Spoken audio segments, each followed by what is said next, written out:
what is your name? My name is Aifric Keogh. Tell us about some of your own personal rowing achievements to date.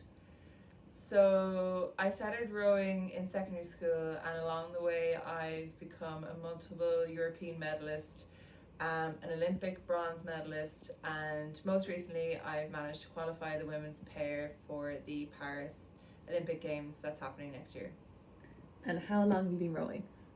So yeah, like I said, I started rowing in first year in my secondary school in Galway, the Jez, and that's probably about 18 years ago now at this stage. And what attracted you to the sport in the first place?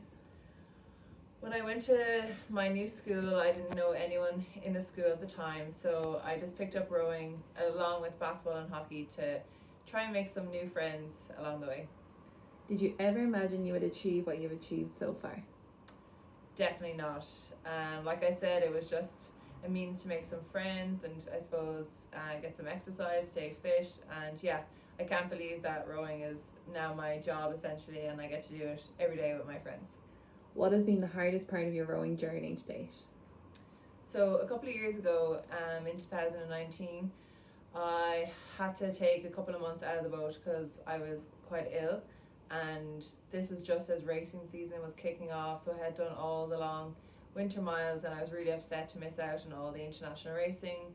And by the time I eventually got back into the boat, it was 3 weeks before the World Championships. So I had to try to go to the World Championships and at the time qualify for the Tokyo Olympic Games. But unfortunately we did miss out. So yeah, that kind of period of maybe 3 or 4 months was probably the most difficult for me. What has been your best rowing highlight to date? The best highlight in rowing for me was probably eventually qualifying for the Tokyo Olympic Games. Like I said, we missed out that time in 2019, and then obviously COVID struck, so it wasn't until another 2 years later where we got a chance to try and qualify at the Regatta of Death in Lucerne in May 2021. So yeah, that was a massive relief for us, having coming out of like training at home by ourselves, to eventually back in the training group and getting the opportunity to race. It was such a relief for us. What would you say to your younger self about taking up sport? I think definitely try as many things as you can. You have to obviously love the sport you're in if you want to stay at it for a long time. But yeah, I think if you just try and find something that you genuinely enjoy, then you'll have a great time along the way and make some friends. What was the most fun you've had in rowing? The most fun I've had in rowing was probably in the build-up to the Tokyo Olympic Games. Once we had qualified, I think that kind of took a lot of the pressure off us and we were really able to just enjoy the whole process.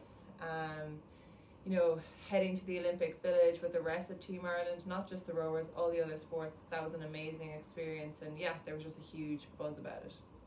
And what would you say to anyone thinking about rowing now? I think definitely give it a go.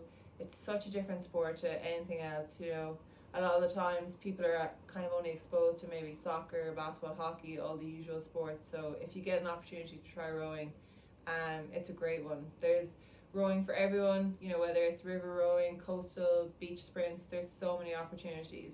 And, you don't have to take it really seriously like we do, training 7 times a week. There's rowing for all levels. And it's such a social sport as well. It's a sport for life, essentially. Are there any barriers to overcome for women in the sport?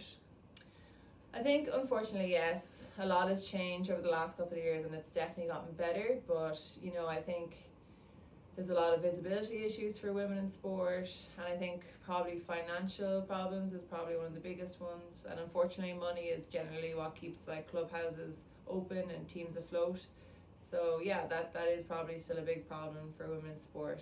I think though in rowing, from my own personal experience, is probably less than other sports, like generally clubhouses, they host both men and women, so the funding is usually split down the middle rather than gender specific. So usually, yeah, rowing probably doesn't face as many barriers in my opinion. Thanks, Aifric.